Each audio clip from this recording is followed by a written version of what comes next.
کیا ہوا چھوٹے بھائی، کیوں رو رہے ہیں آپ؟ مجھے قاری صاحب نے مارا ہے۔ امام صاحب کی جرت کیسے ہوئی کہ وہ کمیٹی کے صدر کے بھائی پر ہاتھ اٹھائے؟ ابھی جا کر میں اس کی خبر لیتا ہوں۔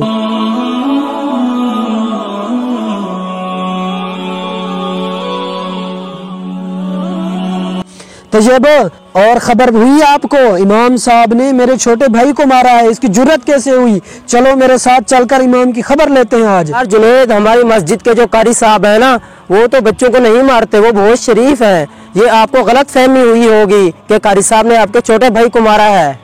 کوئی غلط فہمی نہیں ہوئی طیب بھائی، چلیں چل کر امام صاحب کی خبر لیتے ہیں آج۔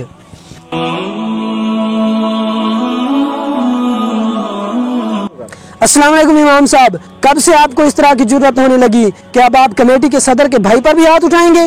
وعلیکم السلام ورحمۃ اللہ۔ جنید بھائی خیریت تو ہے؟ جذباتی نظر آ رہے ہیں۔ میں نے تو کسی کو نہیں مارا، ایسی تو کوئی بات نہیں ہوئی، شاید غلط فہمی ہوئی ہوگی آپ کو۔ جنید بھائی، میں نے تو آپ کو پہلے ہی بتایا تھا کہ ہمارے قاری صاحب جو ہیں وہ شریف ہیں، آپ کو غلط فہمی ہوئی ہے۔ جنید بھائی، میں نے تو آپ کے بھائی کو چھڑانے کی کوشش کی، آپ کا بھائی ایک بچے گھر لڑ رہا تھا، میں نے چھڑانے کی کوشش کی تو آپ کا بھائی گر گیا اور رونے لگا۔ ایسی کوئی بات نہیں، ہم تو بچوں کو نہیں مارتے۔ کسی بھی معاملے میں امام صاحب پر یا قاری صاحب پر چڑھ دوڑنے سے پہلے اس بات کا خیال ضرور رکھیں کہ معاملہ کس طرح سے ہے اور آپ کس طرح اس کو سمجھ رہے ہیں۔ لازمی پہلے تحقیق کریں اور پھر جا کر اپنے امام سے بات کریں۔ شکریہ۔